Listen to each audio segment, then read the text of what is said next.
Welcome back to the live stream. This week we've got Dave Foulkes. We're going to talk about the parody that we call economics. Yeah, it's bad, really fucking bad, but that's why we do this live stream. Be kind, stay safe, and enjoy the show.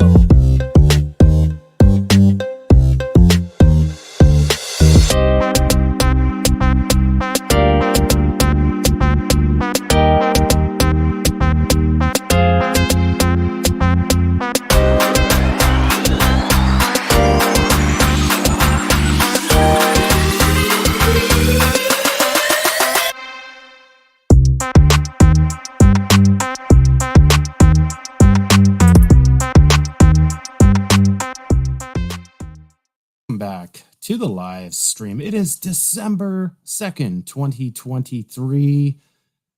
Is economics a comedy? Is it a joke? Is it a parody? Well, according to Steve Kean, it is. And there's ample reason to believe that on many levels. We've got a special guest today, Dave Foulkes. He is mostly an audio and video editor, but he does have a book basically around economics, and he has a strong interest in it. So it's going to be fun to have him on today. I'm sure we're going to end up bashing economics as always.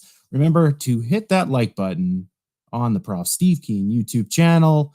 Subscribe. If you're watching on Twitter, repost, like there, then come over here, join the chat that's going on right beside me. It's always fun to see you guys there. Tony Wilson, Ghost on the Half Shelf, Botched Mandela's here, TR, Economics in One Lesson. By the way, Economics in One Lesson, because your handle is so long, your comments get cut off on our little screen comment section there. Just so you know, maybe you might want to change that, or you can keep it the same. That's up to you. Let's bring on Steve first. Here he is, Professor Steve Kean. Pardon me. Just had my hot early dinner, so I'm well egged on for today's conversation. Oh, good. So, how was your week? Same old story. I'm just basically writing the book I've got to finish here for the Budapest Center for Long-Term Sustainability, and I knocked off like the most complicated chapter in the book, which was explaining the role of energy in production and why neoclassical theory is yet again nonsense, and how the post-Keynesian Leontief production function actually, by accident, fits the data on energy. So that's taken 3 weeks to write. The other chapters pretty much took 1 week each. This has taken 3.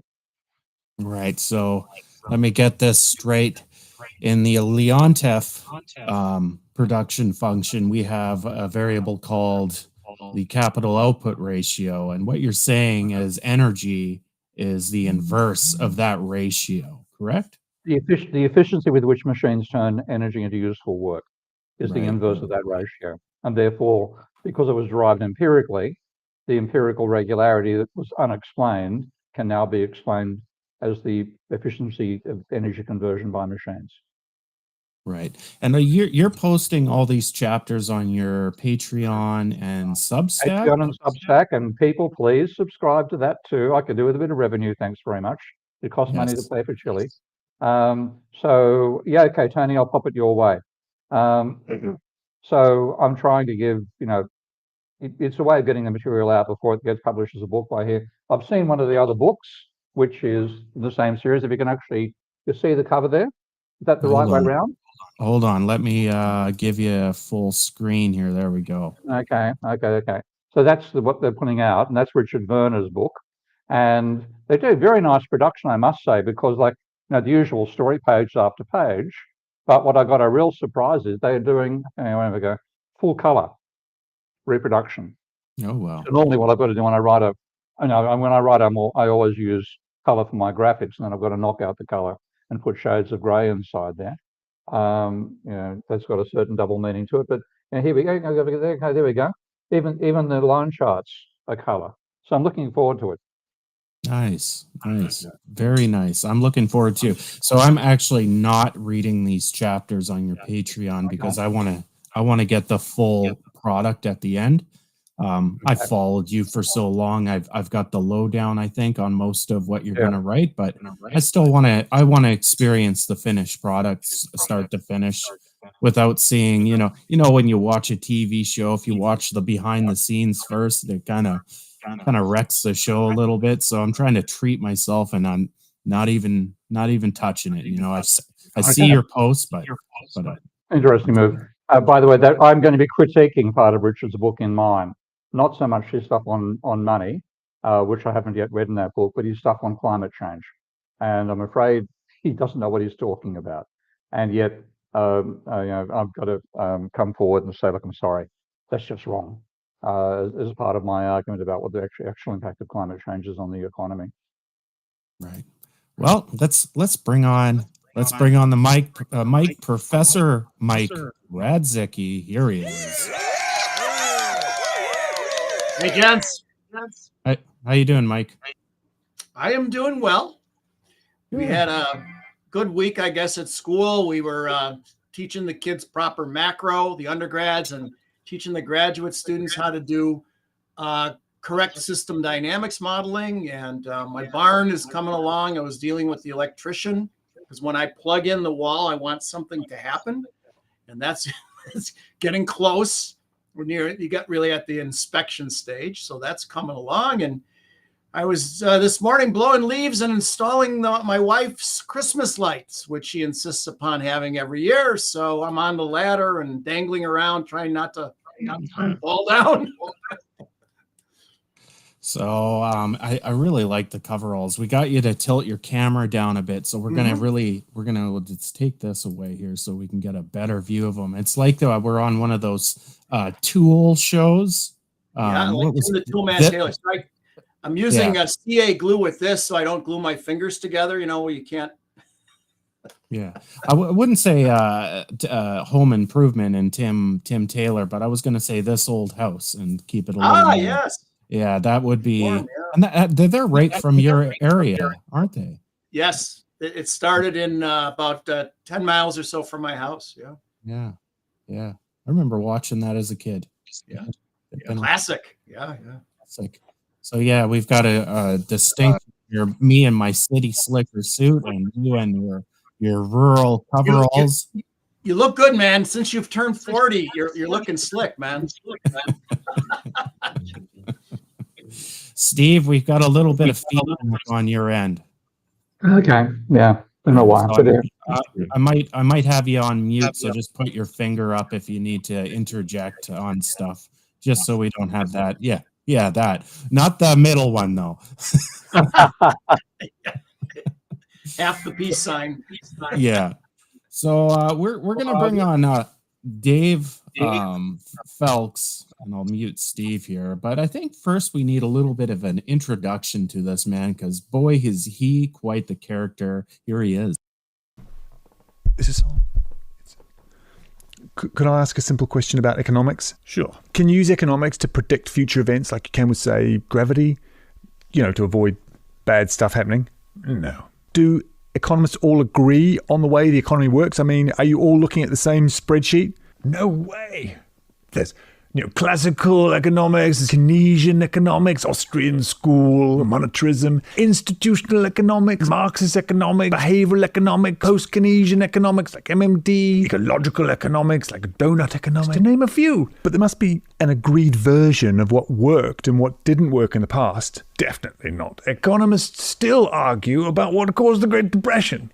Some still think the gold standard was genius. But people still ask you lot to explain what's going on. Oh, yes. Why? Because we give insights to policymakers to help navigate all this complexity. But you said you don't all agree on what those insights are. No, but some of us are actually right. And how do you know which ones they are? Because they're the ones that protect the system the way it is. How do we know we've got the best system? Because we said so.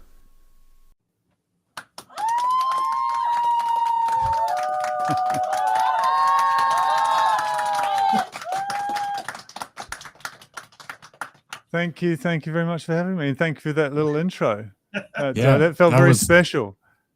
That was when I saw that, I was like, "That's it. We've got to have you on." That was some classic stuff right there.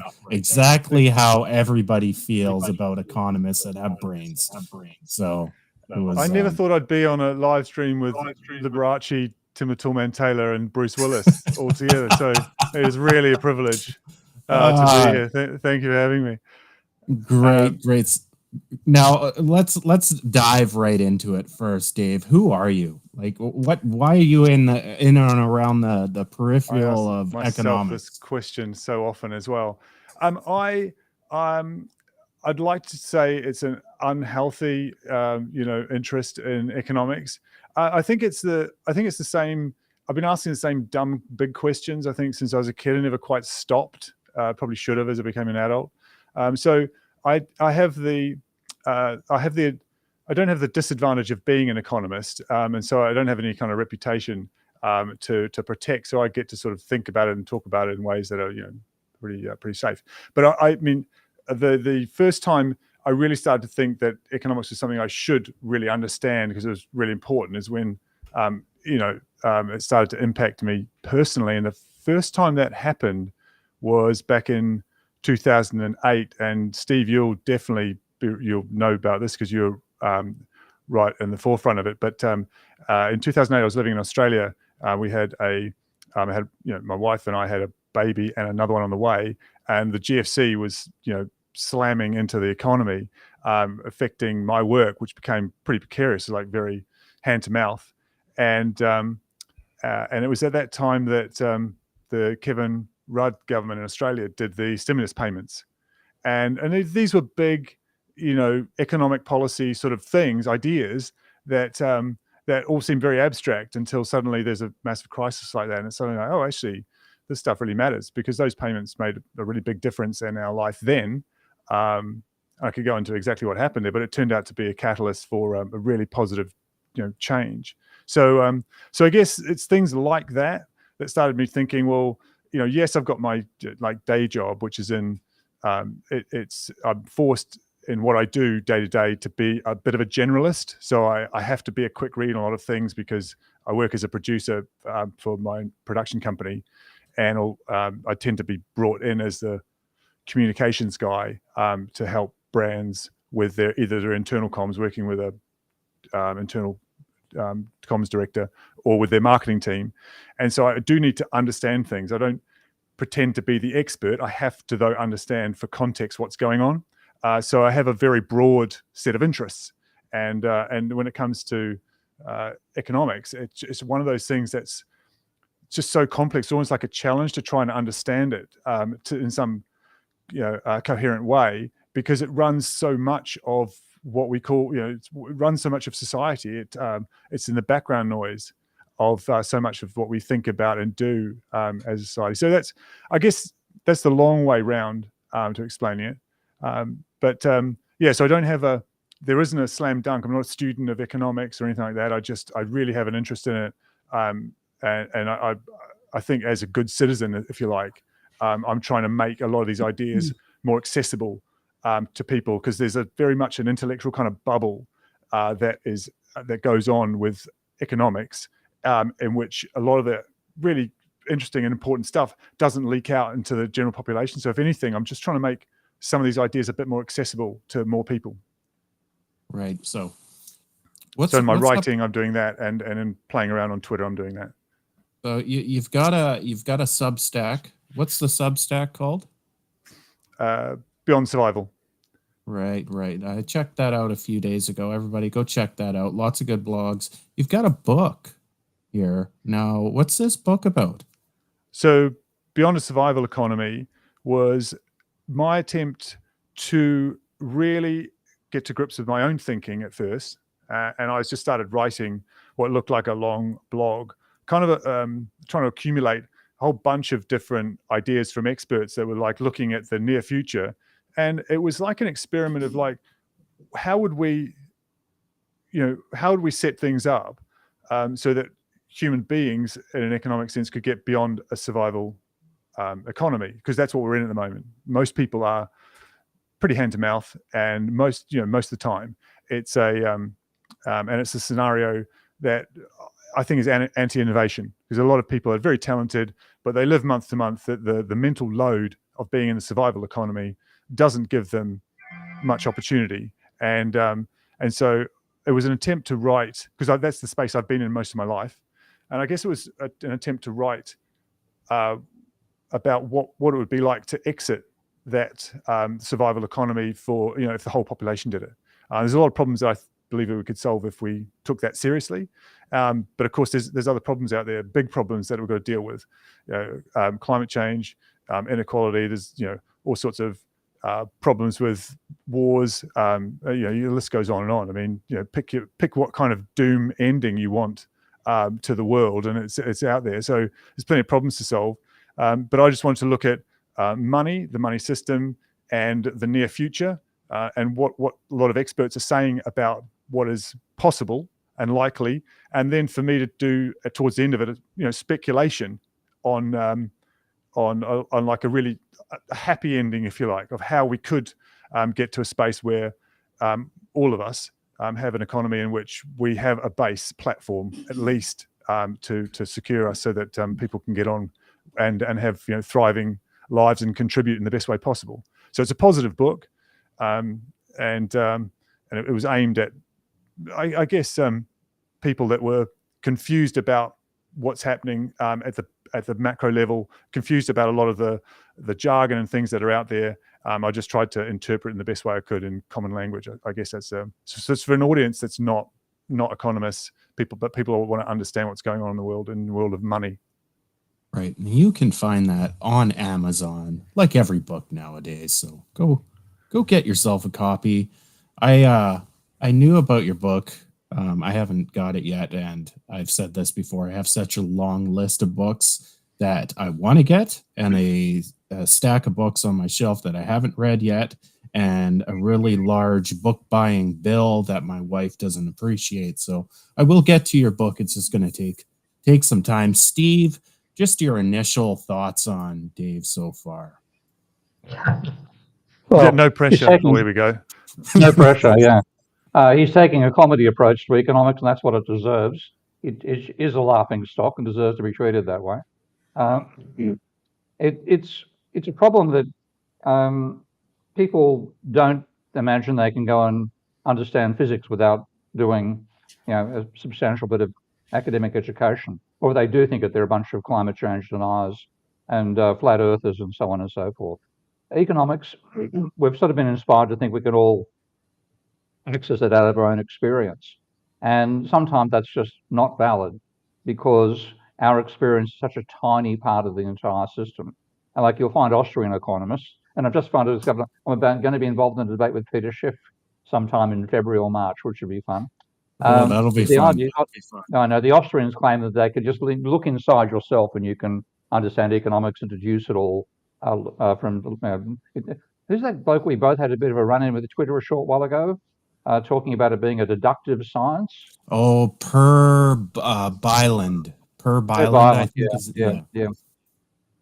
And you can get the most ridiculous deductions out of your own personal experience, because whatever you might say, it isn't a case of going inside your brain and working out the number laws, which is what mathematicians do. It's extrapolating your own inductive experience into what you think is a set of deductions, and they could be completely wrong. And that's one of the problems that gets inhibited. That said, the so-called experts are worse. The mainstream learn a set of ideas that are completely deluded, and to actually know why, sometimes experience does help, but a lot of it, again, is knowing the empirical data, checking out and seeing their ideas don't make any sense whatsoever, knowing the logical errors in their deductions. So it's a struggle to pull them apart, but it's desperately necessary. And so if anybody's going to go and take the piss out of economics, they're on my side. Well, there you go, Dave. I noticed. Thank you. I'm glad that's the way it's come across. What I notice is it's the world I'm in marketing. There's a lot of stuff we absorb about human nature because it's used to sell stuff to people, and they know it works. That's why money gets spent on it, right? And one of the most common things in marketing is that human beings buy emotionally, and then they rationalize afterwards, right? It's just we don't work rationally like we're told in most mainstream economics, and you know, and I think Ty, we've talked about this briefly before, but the idea of the middle-aged guy buys a Harley Davidson. There's no one buying Harley Davidson for good practical utility, right? It's like not rational to buy a Harley Davidson, but you know, the guy will buy it. It's always a guy, a middle-aged guy, and then, you know, emotionally based on I need it, I want it, I can't articulate why, and then post-rationalize it with, you know, it's a work of art, it's it'll hold its value, and I can probably talk about it in network business meetings, and it'll be a good conversation starter, you know. So it's a business decision, and so that's how we operate, right? But economists tend to think that they aren't subject to that. They go to they go to university presumably, and at some point in there as students or somewhere along the way, they develop their worldview, which is like the Harley Davidson, and the worldview then they get attached to. It's very hard to detach them from that worldview. They tend to gravitate to the school of thought that confirms their worldview. So they've already bought their worldview emotionally, and now they're rationalizing it with a lot of data. That doesn't mean that people won't change their mind. I mean, Steve, I noticed you do. You've been presented by facts from Stephanie Kelton, and you change your mind. That's very rare. Most of the time, people are so invested in these concepts, they can't let go of them. And so you see this on Twitter all the time. Economists like slinging graphs at each other. Yeah, look at my graph. My graph's bigger than yours, you know. And it's like, guys, you're literally trying to prove your own worldviews, can be changed by facts. And I'm afraid people don't. They very rarely change their minds based on facts. They have the worldview. It needs to be changed by a better story. That's what usually happens. So you've been approved by Steve so far. Now the question is, Mike, do you approve of this behavior from Dave? This comedic behavior about economics? Yeah, absolutely. So couple of points here.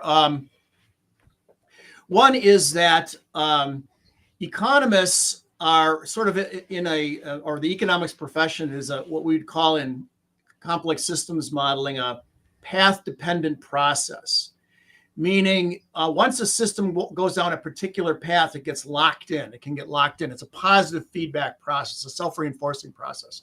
So you get like technological lock-in. We still use QWERTY keyboards that were designed, you know, the spacing of the keys was frequently used keys were put apart on the keyboard so that you wouldn't jam the keys, and it slows you down. Well, we don't need that anymore because we have computers, but nobody switches to a Dvorak keyboard, right? We use the old inferior technology because there's such an installed base of QWERTY keyboards and knowledge of QWERTY keyboards. Well, the economics profession is the same way. There's such an installed base of neoclassical economists, neoclassical textbooks, and what have you.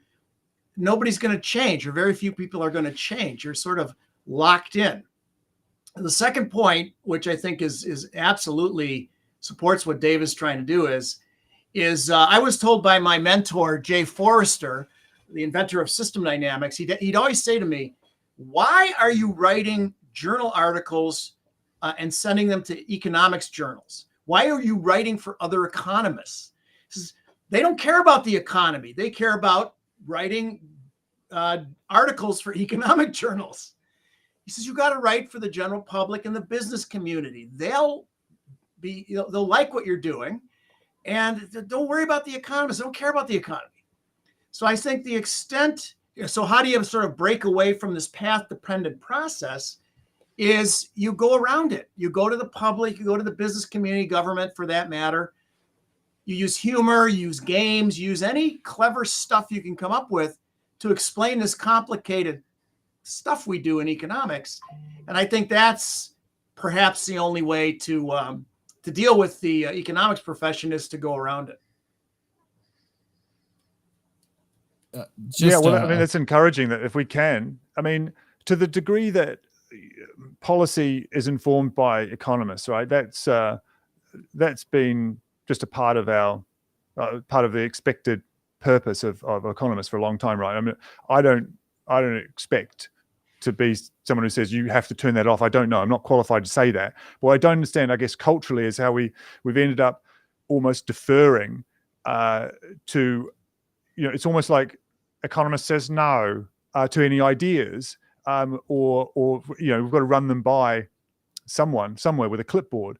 And it's almost like the democracy's been taken out of resource allocation. Like, where was hang on, there's stuff that we want to do, and if it can be done and democratically we all decide to do it, surely that's what's required, not asking an economist. I know it doesn't quite work like that, but you know what I mean? There's a cultural element to this in which we assume that almost self-censor based on what we think an economist would say, because we don't want to embarrass ourselves by asking for, more? You want more?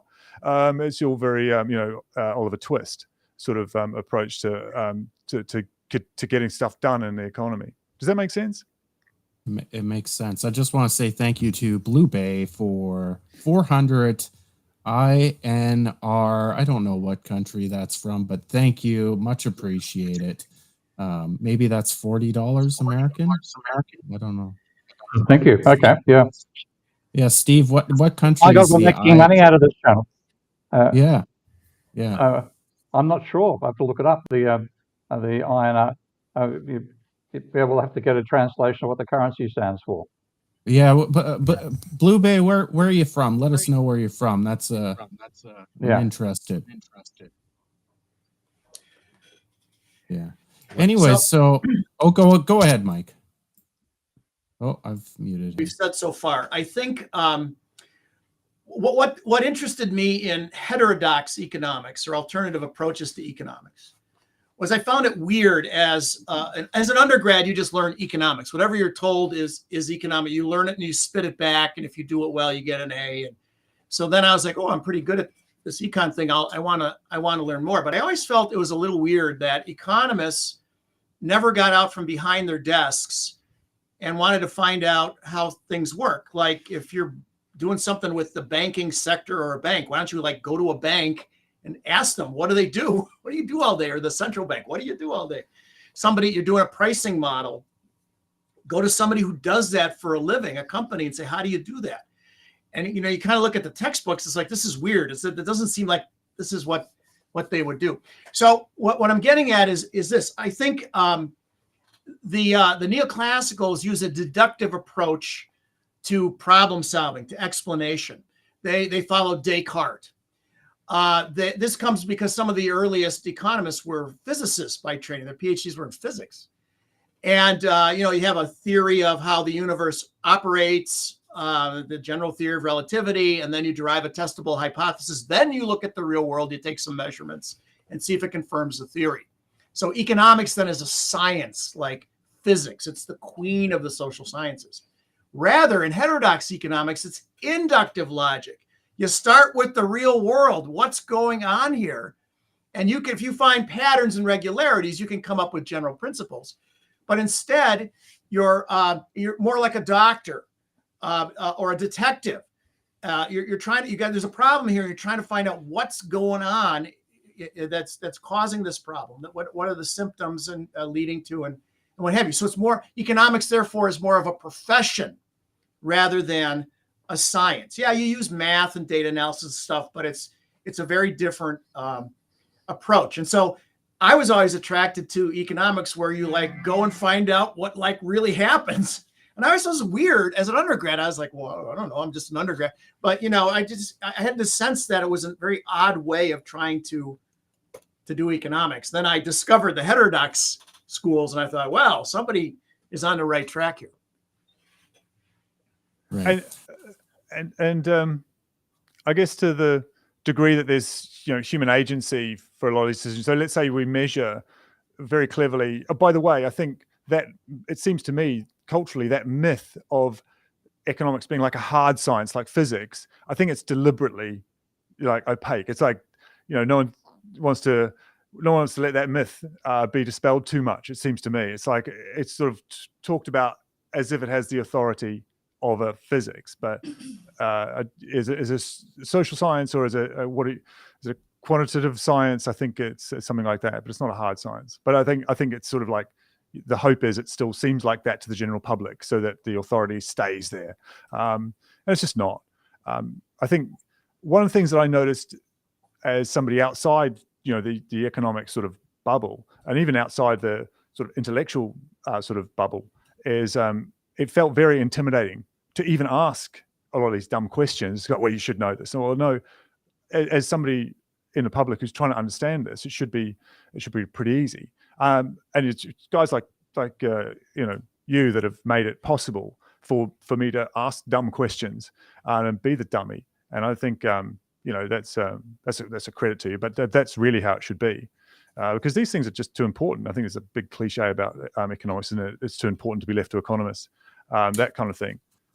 Maybe we should reframe that. It's, people are generally asking good questions and economists are giving stupid answers. That might be the cranky path. answers like, well, you can't do it like that or whatever. Yeah. I thought, hey, can I don't want to take over, but I want to get this in and just ask if this is worth doing.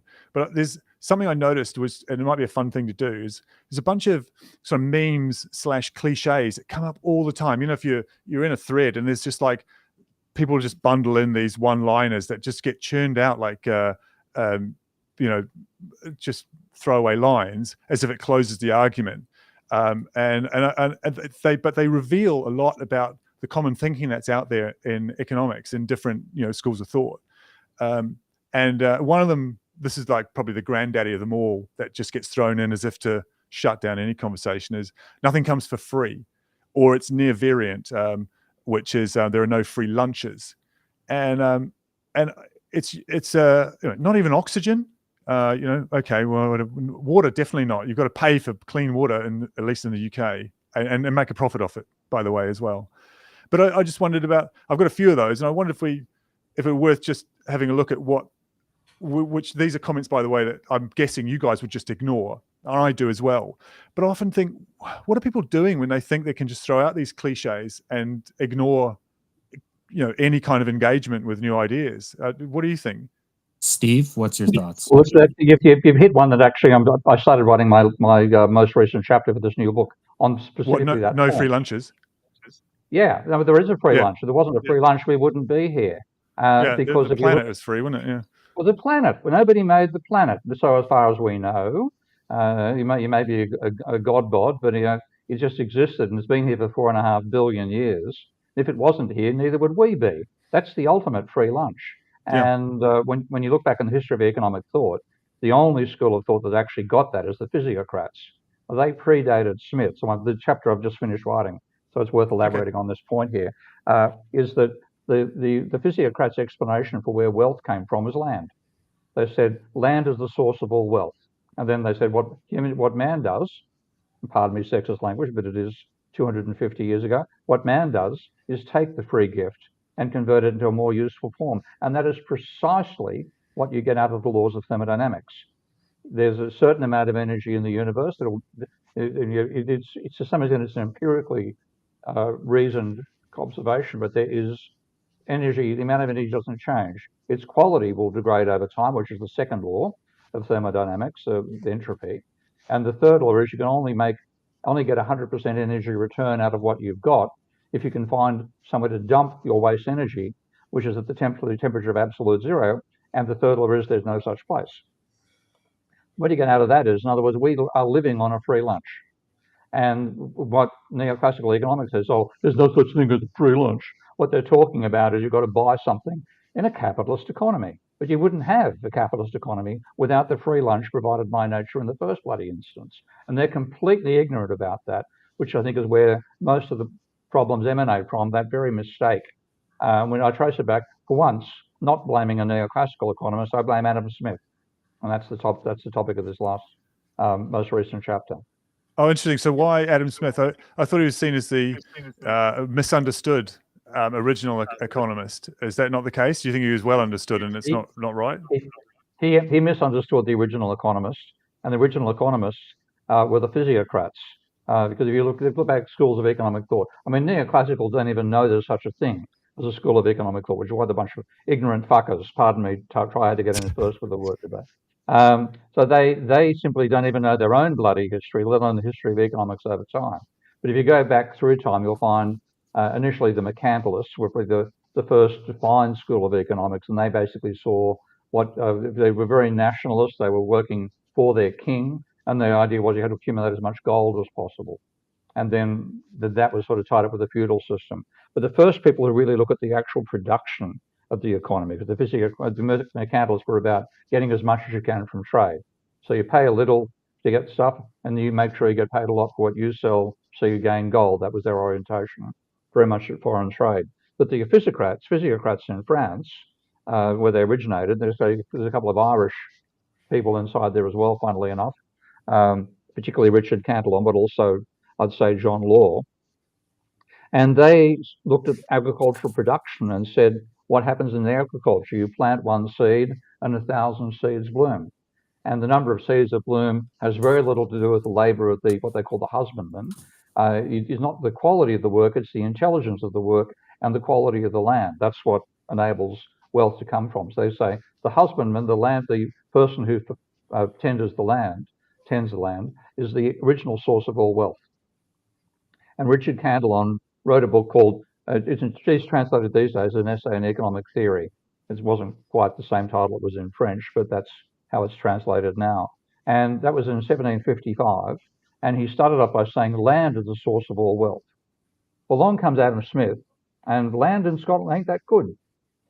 So he can't actually see, ironically, because Scotland is more industrially developed, he can't see the role of land. And he then said, labour is the source of all wealth. Now, what that does is that it starts seeing wealth comes out of what occurs inside the closed system of the economy. And that led economics off on the next 250 years of a waste of time.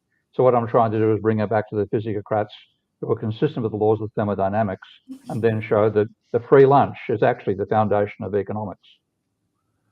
So before enclosure in Britain, right, in theory, you would have a free lunch if you were a serf, but you generally worked common land and you could make your own, grow your own food, that kind of idea. Of course, you're in incredible poverty. I'm not saying I'd want to swap places with somebody there, but there wasn't the expectation you had to earn a living. If you had the skills, you were you didn't have to. You weren't enthralled to an economy or a machine that could be turned off at any moment, and you can't get a meal ticket anymore.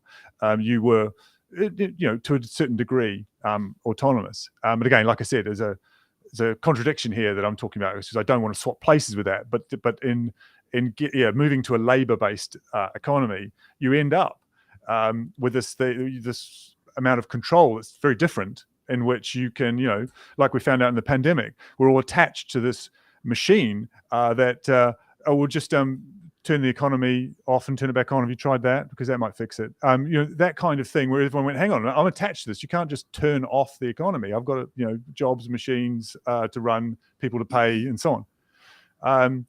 So in that sense, we've now made it so it doesn't seem like there's a free lunch, I guess. And I don't know how to untangle that, but that's how it appears to me. Next one, go on, Soren. No, I was just please finish. I'll chime in when. I will. We need to do the list. I'm going to get Steve to do it this week. I'm going to unmute you in a second. I don't know why it's giving feedback from your mic, but we've got top chatters and commenters from last week's show, which was an open mic show, which was a lot of fun. I think we'll do that again in the future. Just bring on randos and we'll get rando opinions, because that was a lot of fun. Steve, top chatters, commenters last week. Okay, Web Freaks, Tony Wilson, Tomas Sancio, Dregai, Adam Friended, Algo Rhythm, The Minstrel 55, Ghost on the Half Shell, Brad Atherton, Romanium 14, Adam Sullivan, Owen Wall, Matthias Seddon, D. Bruce, Alex Marshall, Alex Plante, Nicholas Gomez, Tomas Surge, TR, Manaharan, Leonardo Koslov, Lana Dell Hates the Clock, Zan Cassiel, Roman Kustov, Doug Applied MMT. The text is a bit difficult there to read. It's rock poetic, but the C seems to disappear. Douglas Dowell, Johns Ronborg, Yoav Netzer, UH, JBO88, Dave Collins, Cheeto, The Hasty End, and Downtown Xmas Tree. I've seen a few of those. So the rock palectic is a C at the end with a upside down caret symbol, and that's just how I copied and pasted from YouTube. So there it is. Steve did a good job. He gets fanfare. Very good job. I hope. And just in reply to Ghost and the Half Shell on the comments there, I totally agree. There's a comment there of reply Dave, wage labor versus the serfdom. It's suppressed was originally a great idea, but the problem comes when your access to land is controlled just like the access to work is controlled just like the land before it. Yeah, I definitely don't want to ennoble serfdom. There's nothing glamorous about that at all. But just saying that the change meant a different paradigm. Well, in fact, Go ahead, Steve.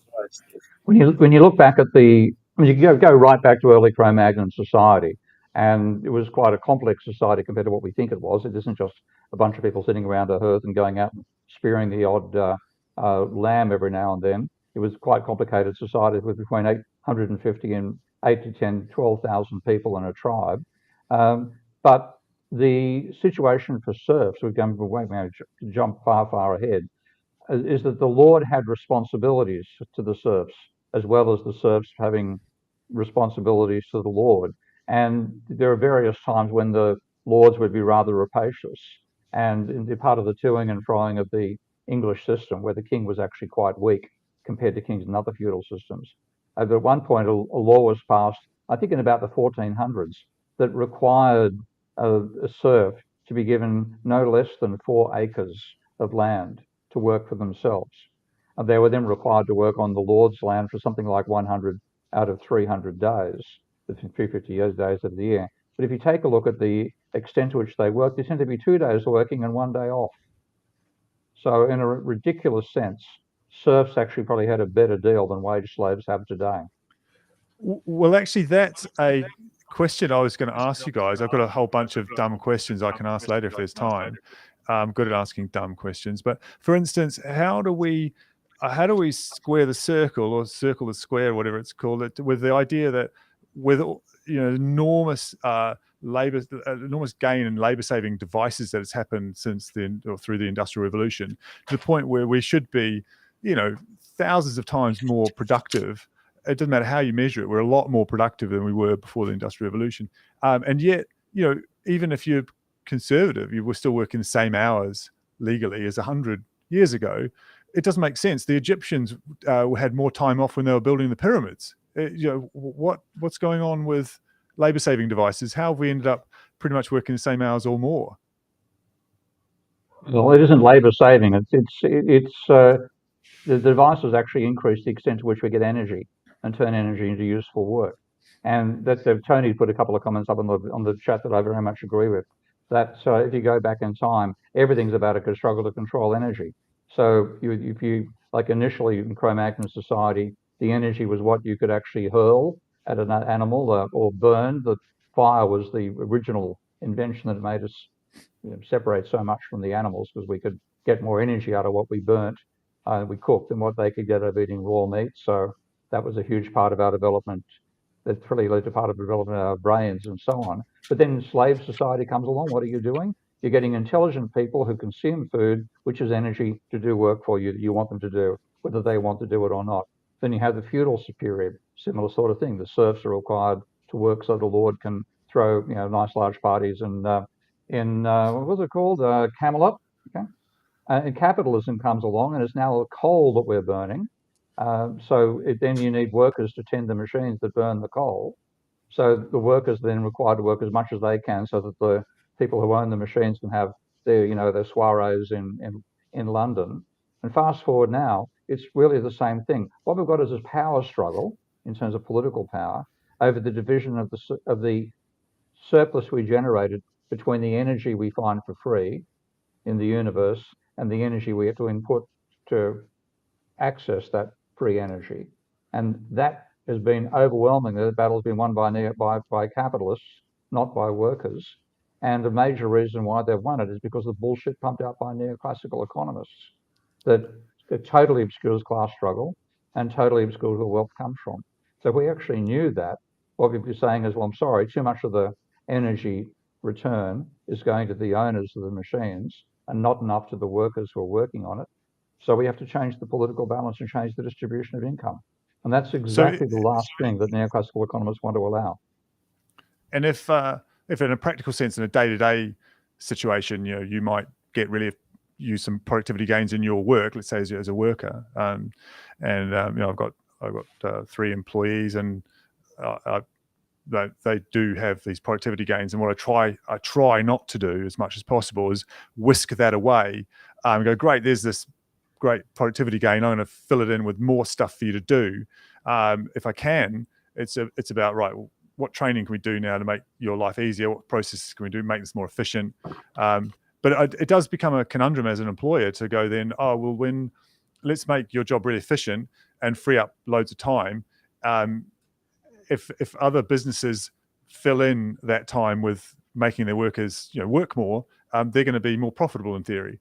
So you're sort of chasing that, and that's a system problem. I mean, I can't necessarily give my guys too much more time off work through productivity gains, because of course I can't keep up with competition. So in a practical sense, and I used to find this when I was working in retail back in the day, if I got really efficient and fixed something and did something better, it very quickly became, he can now train somebody else to do something better, or we can fill him in with more things. We can give him a higher sales target and so on, without necessarily much more or any pay. So I found that those productivity gains, the labor saving things, they tend to get whisked away to somewhere else, as you've described. Printer go Brit. That was my next one on my list of memes to explore. Now that one, Printer go Brit. That's morons who don't. That's a bunch of morons who don't understand money creation. Printer go Brit. Exactly. Exactly, but it gets thrown in like, I really understand what's going on here, with such authority. I thought it was worth bringing up. Oh, look, it happens all the bloody time. I cop it enormously, because one thing I've done in the last 10 years is design a software package called Minsky, and Ty's the past master at using Minsky, and I want to twist Mike's arm to use it more in his own courses. It's the ultimate way of showing money dynamics. Yes, I do, mate. I want to see a Minsky course at Worcester, okay? Or at least a tutorial on Minsky at Worcester. I do show students Minsky, absolutely. Good. We'll give it a bit more than that. I've actually just read a thesis. Remember my old mate Trond from Norway? Yes. Yeah. Okay, he just sent me a thesis to review, which I've done, and that is using Simulink to build a model of a monetary system to try to explain inflation. And it's the trouble with Simulink, and I think this applies to Stella and I think and co as well. You've got to know the system dynamics lingo, know what the hell's going on. And even like I can read these diagrams, because of the limited level of text they support, and the fact that everything has to be wired together. It's almost impossible for a person who didn't design the model to understand what the model does. Because the whole idea of Minsky is you put the monetary dynamics there and you can see what's going on. Dave, that's a long side statement, but when you do that, you realize that the printer go boor crap comes out of people who think the central bank creates money by printer go boor. It turns on the printing press and prints notes and pumps it into the economy, and that's what causes inflation. And when you look at it, the central bank, in fact, isn't the money creator, it's the treasury. And it isn't the central bank that's actually causing the growth in the money supply. It's the treasury running a deficit that causes growth in the money supply. And then you get a bunch of neoclassical economists, and Austrians for that matter, who think it's a good idea for the government to run a surplus, which translates as the best way to run a fiat-based monetary system is to destroy money. And you go, huh? So it's a sign of people being stupid. Yeah, and I guess there's been for a lot of people, the clock didn't stop in 1971 with the gold standard. It's just like there hasn't been an ability to change thinking about the paradigm. When in a free floating exchange rate, fiat currencies have to spend money into an economy for it to exist. And I just find, so I do find it weird that, pretty smart people, and I'm talking about a lot of Silicon Valley type Kool-Aiders who assume that crypto and Bitcoin might get us into a different paradigm. And I want to come to that in a bit, because I need to get my head around a few things there. Is that they don't seem to understand, exactly about money creation. And there's plenty of literature on it. And and it stands up to plenty of scrutiny, that you have to have, if you want to actually understand fiat currencies, you have to have a different paradigm than the one you had under the gold standard. But people don't want to let the gold standard go. It has to be finite, commodity-based money, but it's not. Money isn't more money is not the problem. Resources are. So yeah, that one I see a lot, and I always think, okay, that's a totally different world out there thinking about issues, and I don't know how to penetrate that. Those people I wouldn't know how to talk to. I'll be honest. So that was that one. Yeah. The next one was who pays. This one gets thrown in as a slam dunk of like, as in basically, you know, it's taxpayerism, isn't it? The subtext this one is there's a taxpayer and you're asking them to pay for this stuff. The who pays is the one, and question is a non-question really, but that one gets thrown in as a meme. What do you think about that one? Oh, again, lack of understanding what the government actually does. And you're quite right. It's a government, if you're going to have a fiat money system, and it's a mixed system, of course, of both fiat money and credit money. Banks create credit money by lending out more than they get back in repayments. Governments create fiat money by spending more than they get back in taxation. So you got to pay for it means, the government has to tax or borrow the money to do something. And that again is just not understanding, not modern monetary theory, double entry fucking bookkeeping. It is literally, if you set up the double entry bookkeeping, it's obvious, and this is what Minsky is designed to do, which is why I want your students to use it, Mike, is that it shows that the government creates money by going into negative equity, financial equity. And if you look at financial equity, that's, what your financial equity is the difference between what people owe you and what you owe other people. Okay? Now, when you add all that, the sum of that is precisely zero. It's a conservation law in that sense.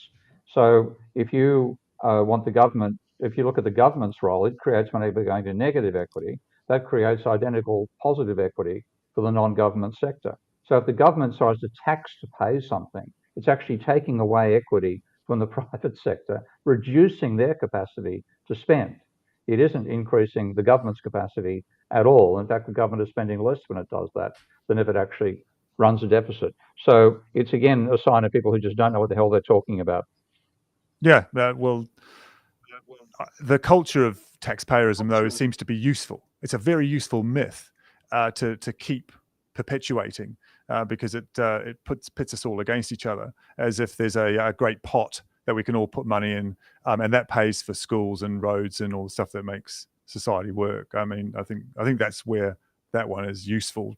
Yeah, I mean, I'm not sure if people perpetuate that one through always out of ignorance. I wonder if they're perpetuating a myth that they know is nonsense. I don't know. Taxes theft. Good. Actually, just quickly, that is a good point, because I've forgotten, I was talking with somebody in climate change research recently, and they made the point that a lot of what scientists think about how government, the political system works, they think if you show that something is the case, then people will change their behaviour if they're doing the wrong thing beforehand. They said, look, it's not what they're trying to do. They're trying to avoid doing something. And if you prove them to be wrong, they'll just ignore your proof. And I've seen that for my whole political economic career, that you can prove people are wrong about something and they'll go on anyway. And it's like the emotional stuff you were talking about earlier. That applies to how economists approach all this stuff, because they've got a view of the world, and you are putting a hole through the view of the world. Yep. And people in general are more wedded to their belief about the system, belief about the world, than they are to staying alive. And I saw somebody, I wish I could find the tweet. Somebody said people would rather die than change their beliefs. And that's actually, when you think about it, quite frequently true. Identity is such a powerful thing. But the thing is that, and it's not my observation, this is something I first heard from Yuval Noah Harari in his book Homo Deus. Was that the one it was in? Yeah, I think it was.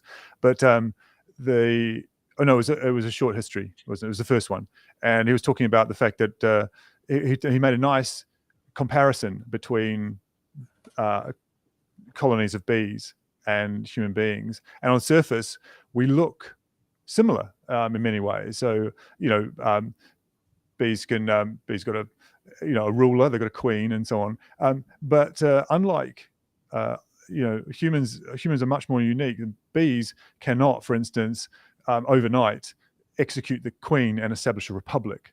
It's the fact that we can change our systems so quickly, relatively speaking, compared to evolution, that makes us utterly unique. And we do that by telling stories.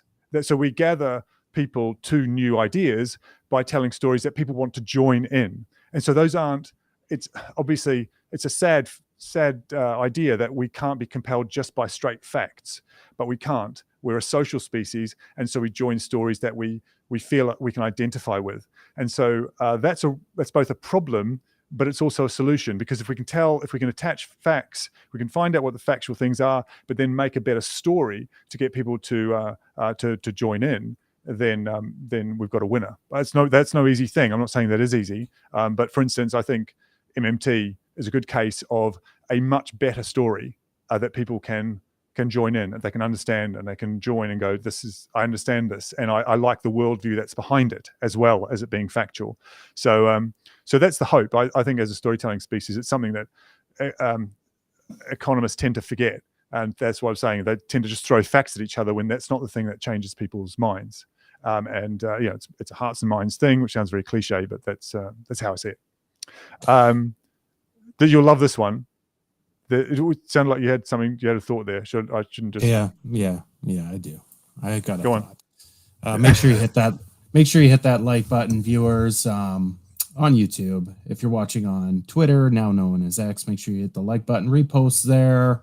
Make sure you subscribe to the Prof. Steve Kean channel, all that fun stuff. Does anyone call it X?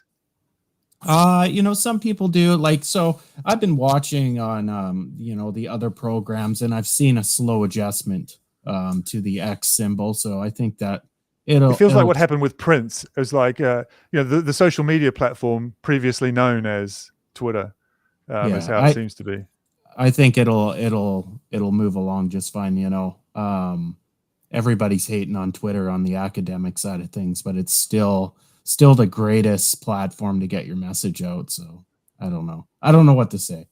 I find I'm filtering a lot more and getting more out of it now and enjoying it more, and not getting hung up on, look, there's stuff that's like, this is not for me. Don't let it trigger you. Just move on. Find the things that are healthy and not toxic, and filter out everything else, because there's no point. You're not, that's why you don't solve everyone's problems. That's why I just block people now. It's become a lot easier. People call me a coward and whatnot, but I go on social media to actually, instead of feeling bad, I've realized, well, I can just feel good if I block out the shit I don't want to hear, right? And I just, whatever. It's a complex situation. I know you want to keep doing your meme thing. Move on from that. I want to get into some controversial stuff. We both are follower. I'd say we're both friendly to MMT. I don't think either one of us distinguishes ourselves as MMTers. I think we're more balanced from an economic. I don't think I'm a soldier for MMT, but I'm very sympathetic to it, and I'll support a lot of ideas in it, definitely. Right. So let's talk about universal basic income, because this is where me and you mesh. I am a strong supporter of MMT. However, I have strong feelings for universal basic income, and I'll put it out there on the line. And I've tried to explain this to many people. When you have a job guarantee, you're actually creating a bit of bloat for energy use. And what I mean is, if you need a job guarantee, you need to have a capital stock that supports that job guarantee. If it's a job guarantee picking up garbage on the side of the road, you need trucks. And when you have a booming economy, those trucks depreciate. They need maintenance. They need energy to sustain that capital stock. So what you're really just doing is creating more things. And if we look at it from an energy biosphere perspective, I think it's very damaging. You might as well just give out an income for people to choose what they want to buy. And of course, the market will produce those things. And you don't have the overhead waste of this additional capital stock. But that's kind of my opinion on the UBI job guarantee thing. What's your opinion? So it doesn't seem to be it seems to be being set up as this either or thing. I don't really understand why supporters of both are not much more allied. Like we don't have to make this decision where it's a false dichotomy, put it that way. But anyway, so as a debate, I'm kind of torn about what a job guarantee is. There's only a couple of people on Twitter that I trust to talk about it in good faith that are supporters of it.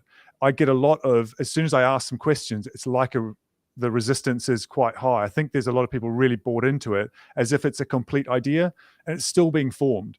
But what I've got from reading up on it and talking to honest or in good faith actors is that it seems to be, to some people and some write-ups, it seems to be an advanced public works program that gets expanded and shrunk depending on demand, which sounds really complex, right? So I think it's, and to others, it's like, oh no, it's pretty much what we need to do, and this is a genuine need, is we need to look after the elderly more. We need more help in healthcare.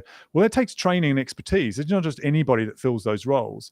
Or so maybe you look after your own grant. So you just write up your own CV and you say, well, this is what it is, and that's a job guarantee. But that's just a UBI with a lot of paperwork. So there's a lot of discrepancy about what it is. And I'm quite sure right now there's a lot of MMTers, if there's any listening out there, that are screaming, what do you mean? It's really well articulated in this paper, which I haven't read, or something like that. So I sympathize. I just think it's not fully formed yet. But look at it this way. Imagine in a crisis that you, me, and the entire nation were talking about the choice between a job guarantee and a UBI.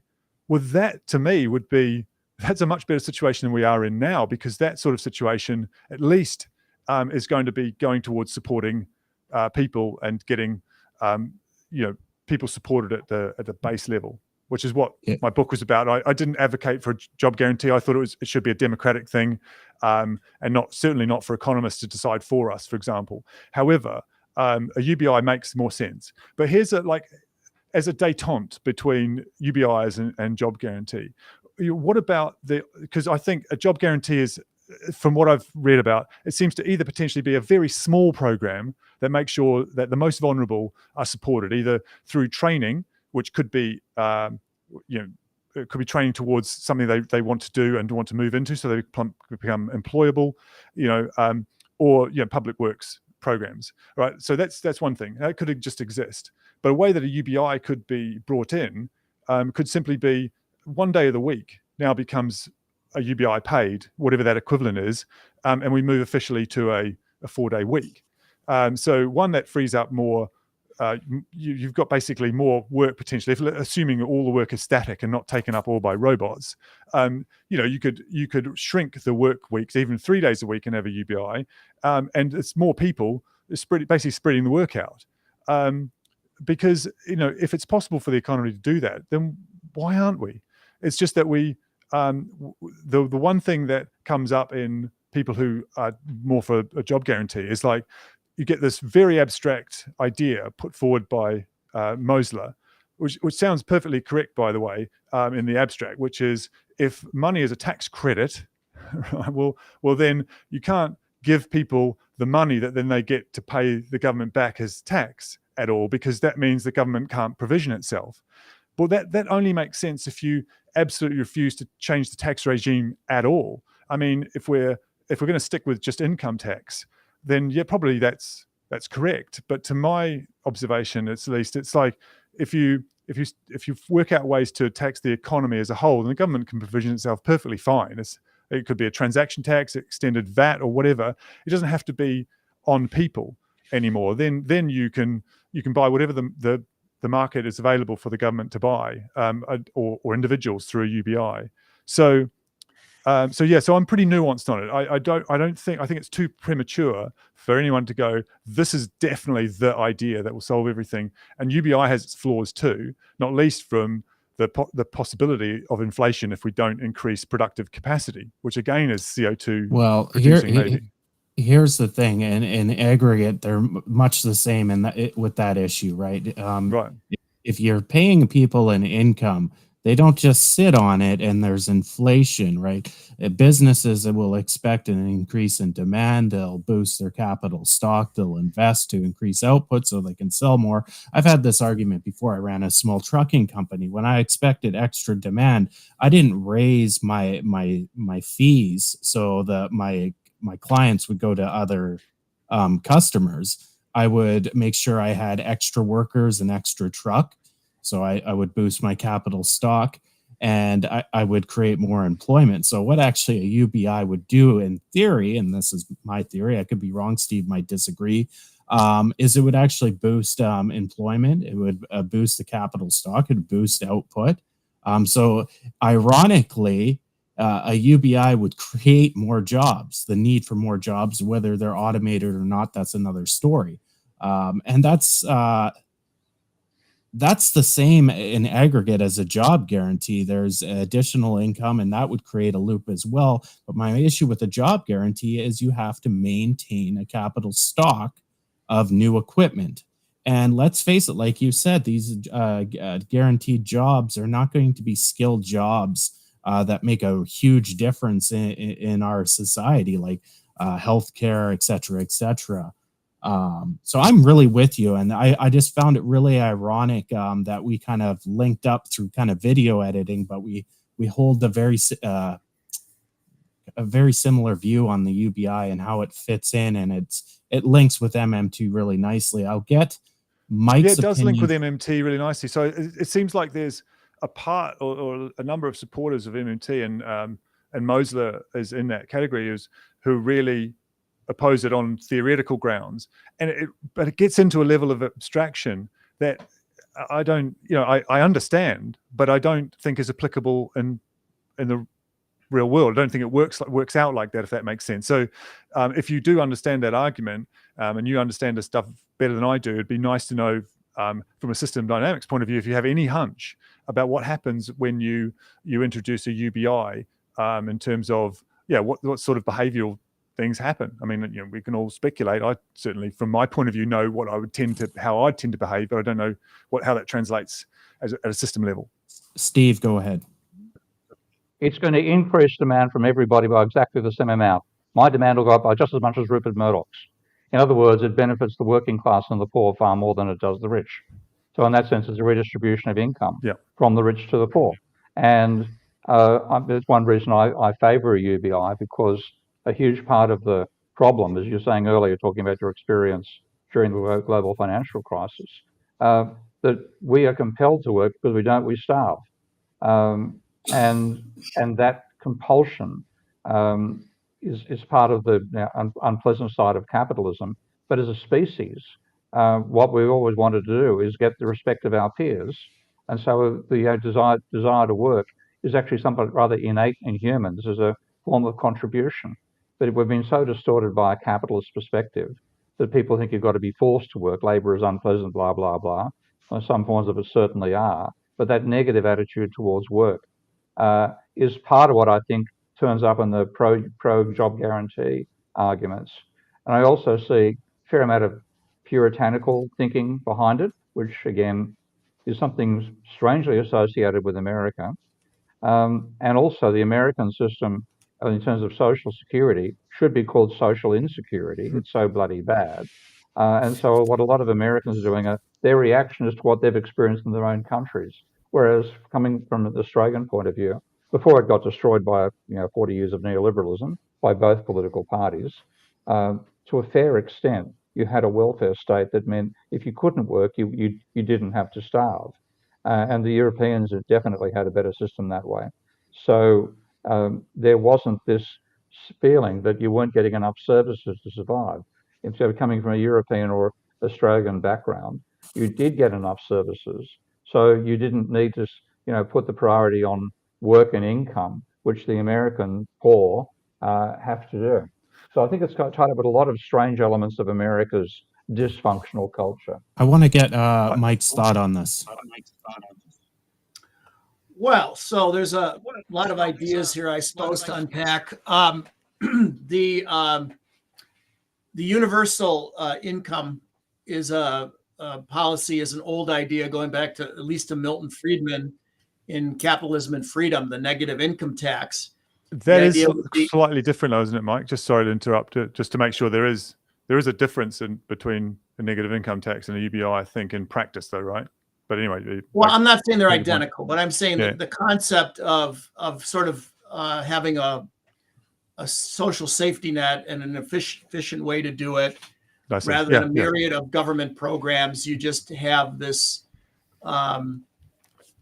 negative income tax or a similar kind of program that would provide a floor, a basic standard of living, and then the incentives, it's scaled such that you can get more if you work, but if you can't or won't or whatever.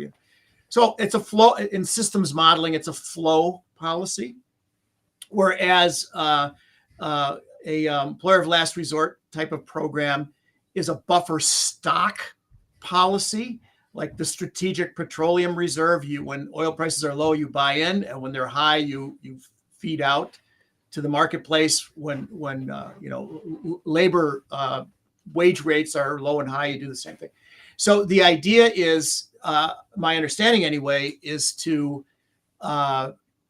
stabilize modern monetary theory. In other words, the Achilles heel of modern monetary theory is inflation, right? You don't have to balance the budget as you would if you were a currency user rather than a currency creator.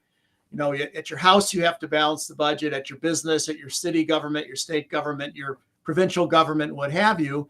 Or if you're using somebody else's currency, you got to go get it, right? But if you create the currency, it's a different story. So it releases a lot of constraints from the sound finance idea to the functional finance idea of Abba Lerner.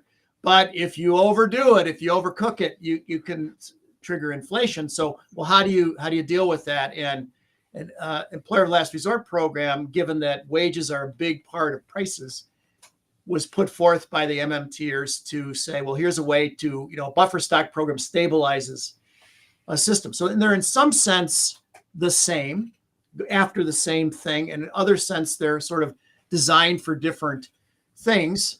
I would say, lastly, Dave, you're absolutely right. It cries out for modeling using system dynamics, Minsky, whatever, to lay out the structure of this system, the design of this system, because structure causes behavior. The airplane flies the way it flies based on its design, whether it's fuel efficient, can carry a big load, flies quickly, whatever. You got to design the plane to do whatever you want it to do. A 747 is different than a fighter plane, right? They're designed for different things. So what do you want to accomplish? And then you've got to design it. And since these programs are really only in people's minds, or books or whatever, that you have to use modern tools, simulation tools in our case, to look at different designs. How would both of these programs work together in harmony and not one undermine the other, what have you? So starts with good ideas, and then I think before you go from idea right to the real system, in between, we have modern modeling tools we can use to think about the design of the system. And I think to pinch from, and I think it's an Irish saying, that's all very well and that's all very well in practice, but what about in theory?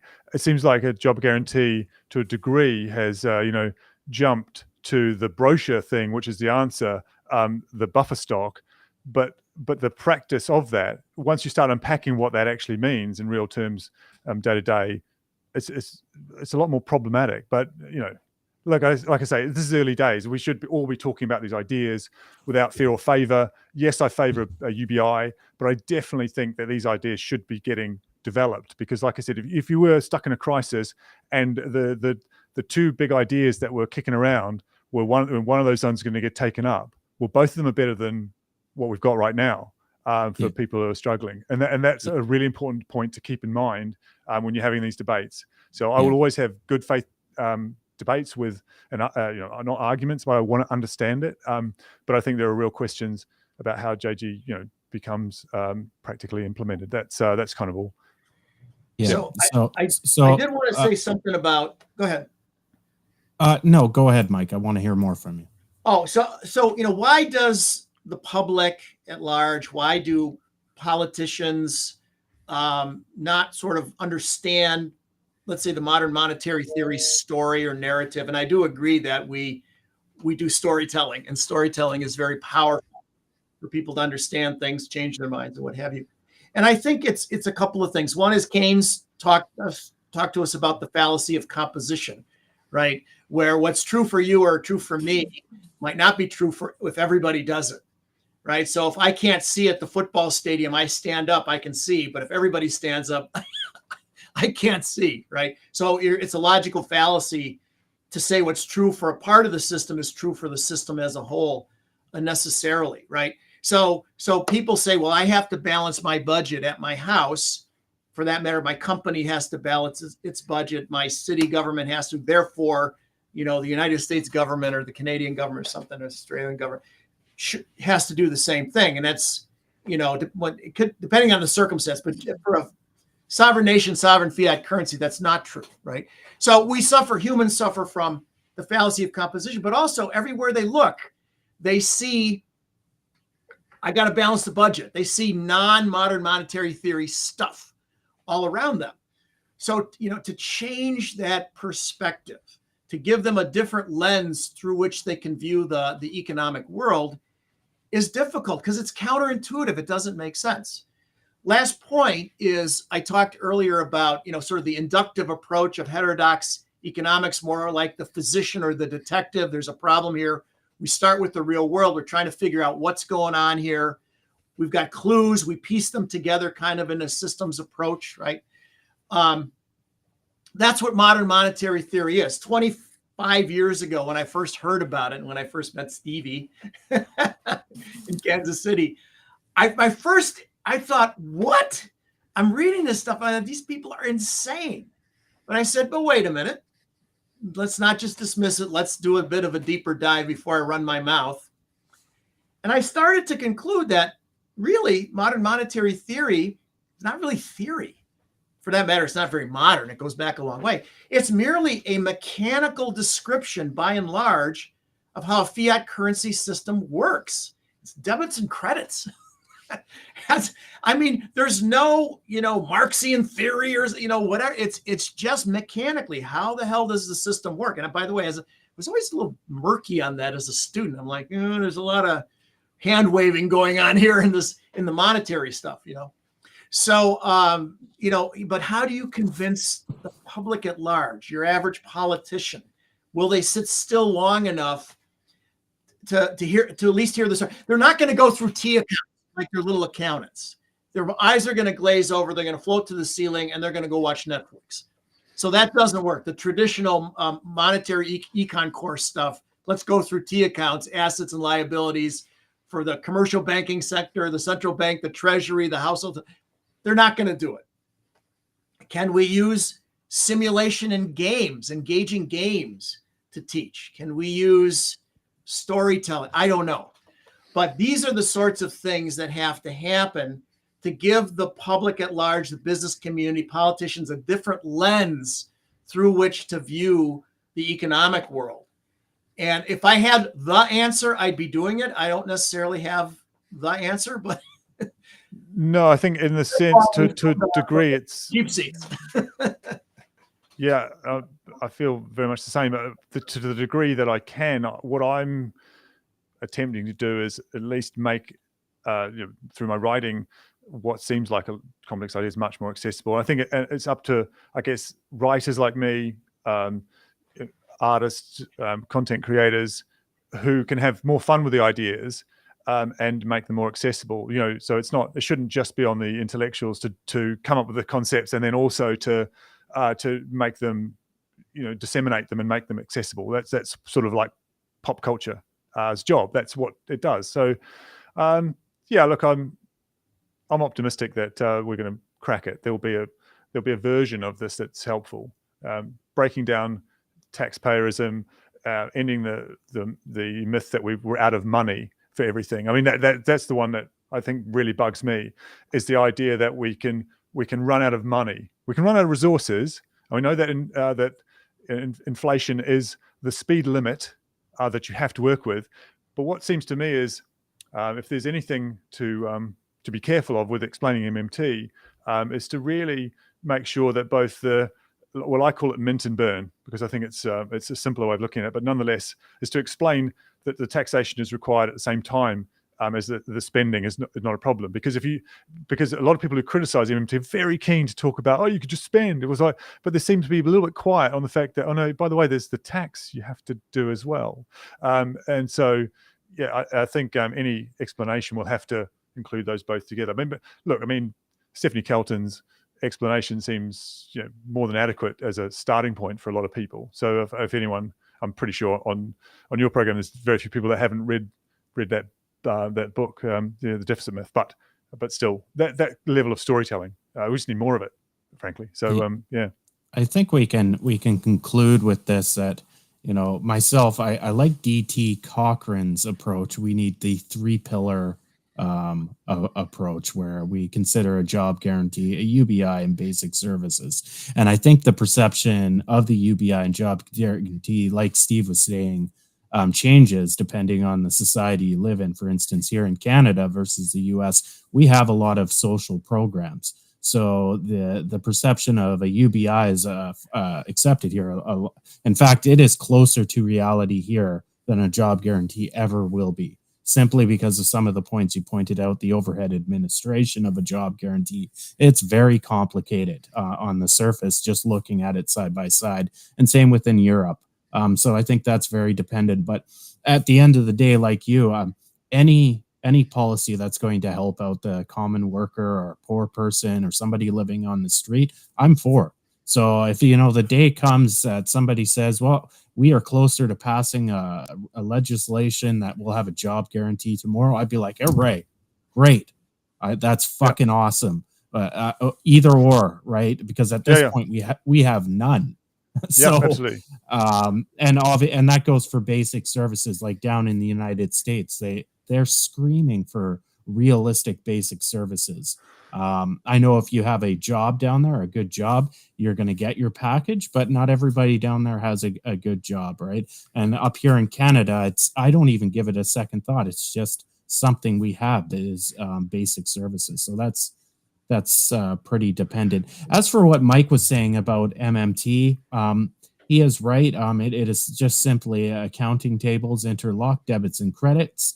And that's the part of MMT I really like. I get a little bit leery when it ventures into the political side of the things. And that does happen. And there are interpretations from some of its academics that venture outside of the debit and credits, and it's their own interpretation of how they're reading those tables, and it's very subjective in itself. So that's where I step away from MMT, and because I find it loses its scientific grounding. In the sense that both of the proposals, a UBI and a job guarantee, aim to address it's not just the problem of helping the most vulnerable, although that's definitely the outcome, is that if you want to think of it from a more mercenary point of view, from an economic point of view, if you want, then it's anti-innovation. We're losing a lot of talented people who can't step out of the survival economy into something much more interesting, not just for them, but for everybody else, where we can find out what their talents are, because they're stuck there. I mean, Oprah Winfrey was born into poverty, but she didn't escape it because of poverty. She escaped it in spite of poverty, and not everyone can do that. Or they don't have either the luck or the pluck or the talent. And we shouldn't just be thinking, oh, well, we only want a few people to exit the system. For a problem like climate change, for example, we need an enormous number of people to be, having their without the mental load of survival, to contribute and say, here's what we can do, here's this problem, here's how we can solve it, and to be involved in it. And so for me, both of those systems, but yes, I prefer a UBI because it makes more sense to me at the moment, would allow for a lot more innovative thinking, because we don't just need a few brilliant people, we need a lot of them, and we need a lot of them firing on all cylinders. So that's if you want the other side of it. It's not just helping people survive. Steve, you've been silent now for about 15 minutes. What's on your mind, buddy? Well, look, again, I find it disheartening that you've got the UBI and job guarantee people fighting each other. Because what I see as a UBI would be like a level of income that meant you could survive. You could do better if you did a job guarantee, better still if you got a job in the private sector or government, better still again if you became a successful entrepreneur. But to some extent, for a lot of people, you've got to have that floor to be able to be innovative. So like you all know I'm working on Ravel, a commercial software package. I've had to balance that, and so has Russell, around earning a living. And so what would have been finished if we could throw ourselves at it permanently, we could have spent maybe 3 years doing Ravel programming and nothing else, and released the program in 2015 rather than 2024. So in that sense, I see that one of the reasons that people can be entrepreneurs is they are able to forget about their needs and focus on one thing obsessively to get it perfected, and then they can move into it. The wealthy have got all the chance in the world to be that entrepreneurs, but often they're not necessarily the ones who are going to have the ideas. Without a UBI, the potential for those concepts to come out of people is diminished. And I'd rather enhance that capability by saying, all right, if you don't want to work, do your own thing. You get less income, but enough to survive. And then if it works, you can be extremely successful. That's not possible if you're forced to go to a 9-to-5 job guarantee to get that survival. So I don't see them as being opposing. I see them as the Minstrel 55 is saying here, they're on a continuum. Let's not fight. So the fact that there's a fight and it's coming largely from job guarantee people to UBI rather than vice versa, I think it's a bit of unfortunate sectarianism. Yeah. Agreed. Yeah. 100%. So let's I gotta mute Steve again. Sorry, Steve, I'm still getting the feedback. Just raise your finger when you need to talk. Let's not the middle finger though. Let's talk a little bit about your professional life, what you're actually doing, and I want to bring that up. And I actually have some sun actually splashing my screen here, but I'll put myself on full screen. I don't know if people have noticed, but from when we started this show in early November 2022, my camera has become a lot better. And I actually had a consultation session with Dave early summer, I think. I was doing my podcast show and all that stuff. And I learned a lot of cool camera things. Now, I know this is outside of economics, but it is actually, Dave is kind of part of this show. He is part of the DNA of this show because he's given me a little bit of some good little camera techniques. And I've ditched the green screen. I find that's too hard to manage with lighting. I want to talk about that part of your life, Dave. How did you get into audio and video stuff? I'll bring you up here. I noticed you've got a nice little background. I'll make it bigger. Well, this whole thing. Look at how beautiful that looks. That's crisp. You look like you're in a professional studio. And then those glasses. And now, are those real glasses or are those? Of course, they're real glasses. I am blind without these, honestly. So I got to my late 40s, right? And I was like, hey, I'm solid. I don't even need glasses. I'm Superman.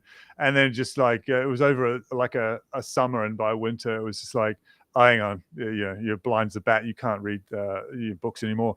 And so I went in to get glasses. I was going to get the sort of regular boring glasses, and I just I kind of put them on. I was like, this is boring. If you're going to get glasses, I thought I'm going to have fun with that. So I just thought, I love the 50s look.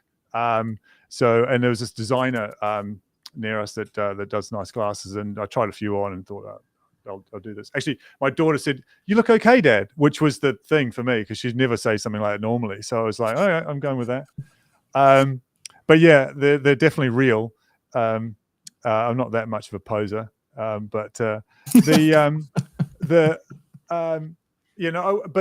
might come a time when I'll have a look at laser surgery, in which case I'll just go back to not wearing glasses. But in the meantime, I'm going to have fun with wearing glasses. So, But work-wise, I tell you what, this does actually tie into the story that we started with, which was the stimulus payments in Australia. And what happened was I was trying to get out of a career that the walls are closing in on. So I used to work in travel in lots of different ways. I'd worked as a travel agent. I'd been a history tour guide. I'd run chalets in France and all these different. I loved it, but it was becoming much more cutthroat because as a travel agent, for example, it was becoming automated, and you could just feel that you had to turn over much more for lower margins, and the variables were crazy. So many things could potentially go wrong as you look after too many bookings. It was very stressful. So it's like, okay, this is not an industry I can be in anymore. It's it's all going online. So I started looking at what other things I ought to do, and I had always been interested in screenwriting. I didn't know if I was interested in video production, but I thought, is there any way I can get into screenwriting? So I had a moment where I wanted to make a short film in order to learn the craft and test out a screenplay that I'd written. And a mate of mine who was also a filmmaker, or he was a proper filmmaker, and I was just a writer, said, well, let's make it. I said, well, we can't. I have no money for this sort of thing. So actually the stimulus payments were an amalgam of a bunch of us who said, let's make a short film, learn the craft from it, and then put it into a film festival. So we had a real goal. We took it really seriously, and we made a short film that actually won a local film festival. I mean, it was a student film. It wasn't great, but it seemed to connect with the audience just well enough that they loved it, and we won. So this is a really happy story, connected very much to that stimulus payment. We would not have done it without that because it was too much of a risk. But this way, we could afford to fail and that's a really important point to make. Not because it would have been wasted. It's like if people can afford to take a risk and fail and still survive, they're much more likely to be innovative, and that's what I think a UBI does, right? So anyway, back to the story. It turned out that somebody who in the audience was an ex-BBC director who had retired to the area, and he sort of pulled us aside afterwards, and he didn't say it in these words, but he was much more diplomatic. But he pretty much said, "Look, you have no idea what you're doing. It's a terrible film, but you've got enthusiasm, and I want, I'm happy to mentor you."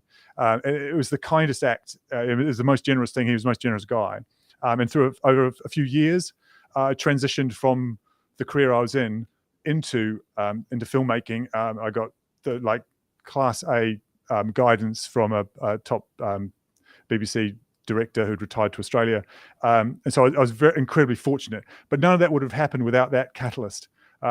What I found out, though, in process of working with a lot of students to make films, which is how you learn. You go to lots of workshops, you make films, you try everything. So I did acting classes for a bit, just to understand what actors are going through, how they process things, and all sorts of obviously work with cameras, and so on. And it turned out that I'm very good helping non-actors on camera, and when I got into business, I found that that's very much a gap in the market. There's a lot of people that make stuff look like candy and looks beautiful, but they don't know how to help non-actors, business people basically, be themselves on camera, and how to relax and how to get back into their zone of expertise. People clam up quite a lot. And so that became our specialty, really. So business film booth is we're like stagehands for business people. We help them build their studios. If they're big enough to have a marketing department and they're brands that want to make their own content, they will tend to use us to help them build a studio. But then they get us in, they realize, oh, actually you teach us how to present, how to script, and all those other things, all that other good stuff. So you basically turn them into a little production house.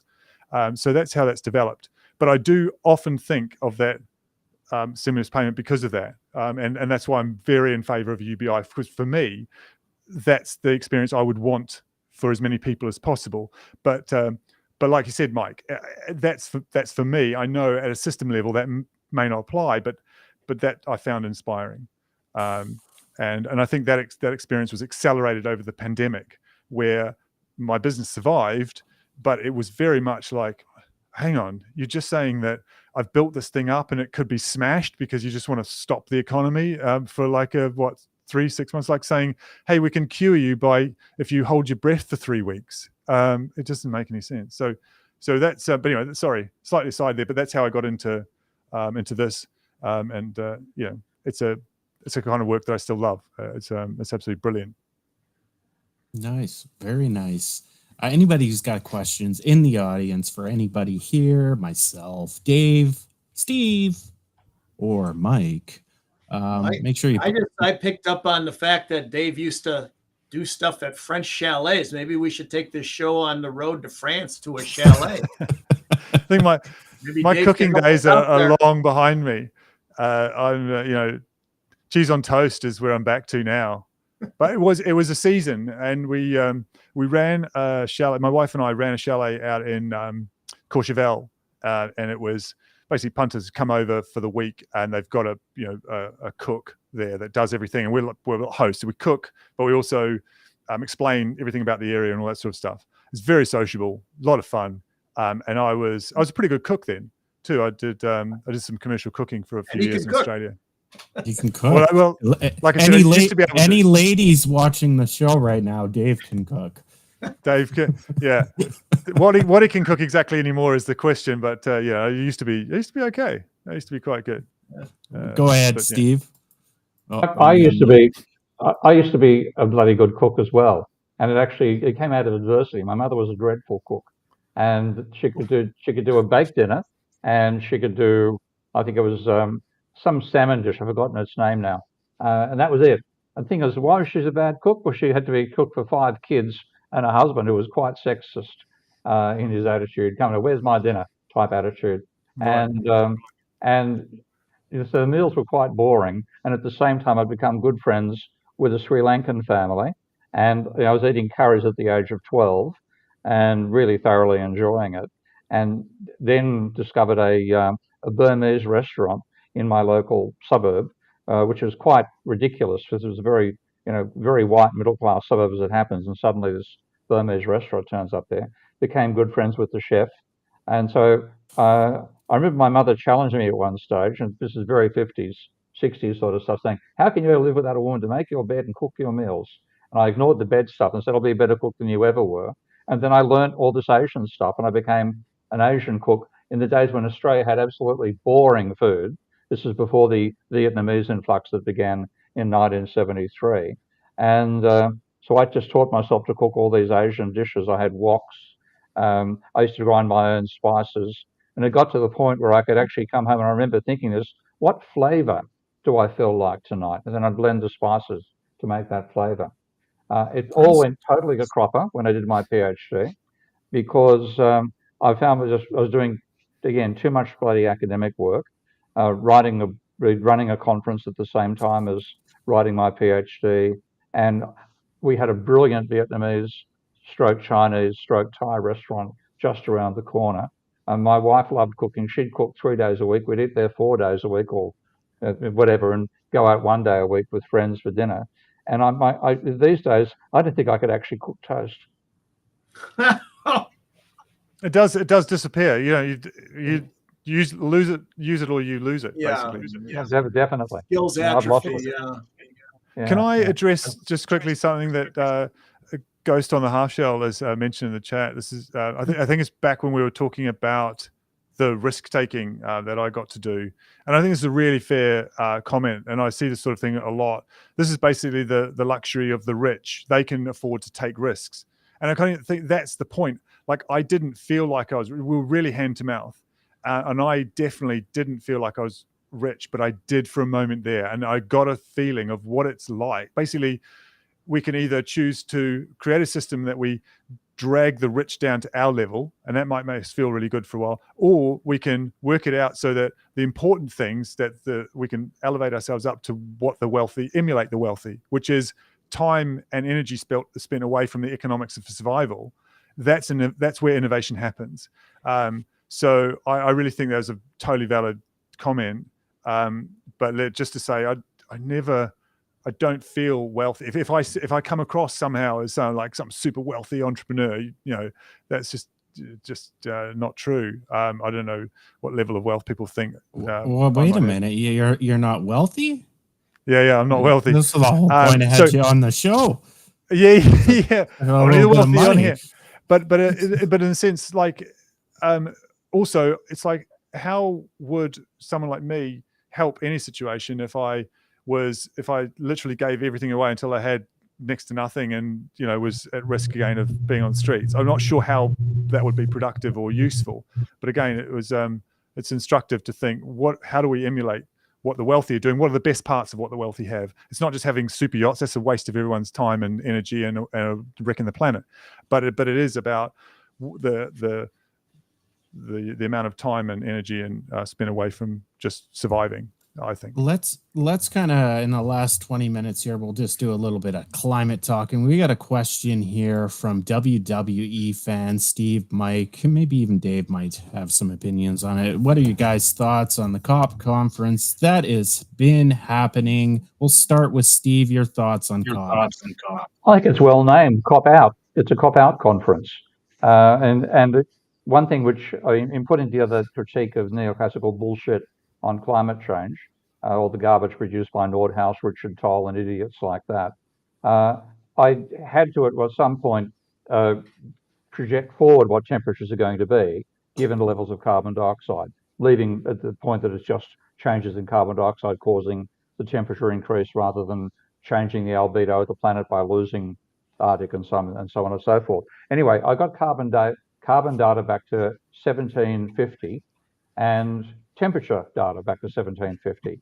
And I found that I could fit the carbon dioxide profile, I could fit from 1750 to 2022 with an exponential function where the R-squared was about 0.999. And of course, they're both increasing, but even the changes, a simple exponential, starting with the level of carbon dioxide in 1750, which was about 278 parts per million, and then you project that forward at a simple exponential growth rate, that perfectly fits the data right to 2022.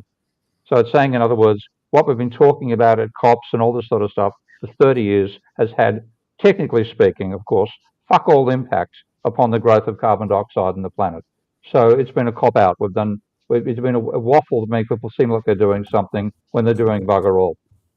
Oh, that's beautiful. I knew, Steve, I would get a very, very aggressive statement about COP, considering COP is run by an oil executive at this point. Mike, your thoughts on COP? Give it to us. I hate to say it. It's kind of, I don't have a lot of faith in these international gatherings. It seems to me there's kind of two ways to go about addressing climate change. Either sort of the world governance solution, the UN level of governance where you sort of overtake national sovereignty, at least for certain issues like climate change. The chance of that happening, I just don't think is very, I'm not optimistic. The other way would be technology. And, you know, finding technological solutions that for energy that don't exacerbate the problem and are affordable, particularly for developing nations who, when they're trying to survive, they're not terribly worried about what the temperature of the planet's going to be in the year 2100. So, you know, I guess I might have more faith in technology than I do in, you know, sort of a world governance solution. Yeah, let's go and talk about it and whatever. But I just don't have a lot of faith that it's going to get, it's not a leverage point, I guess might be a way to put it.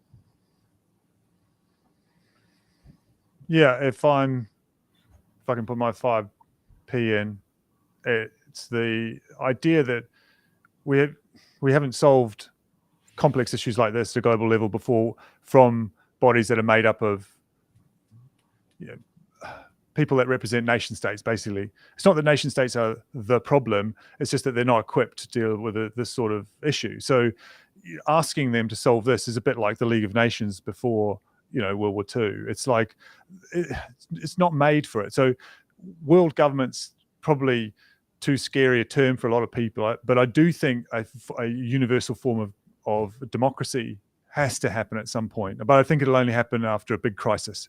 But we have to be able to measure to some level, some sentiment of what people want at a universal level, and say, look, on these issues, we want to vote on it and operate as universal humans, not as nation states people, because people representing us at the nation state they need to look after national agendas, and they are totally at odds with global agendas or universal problems that need solving that are beyond borders. So I'm not, I think it's a bit of a theater, to be honest.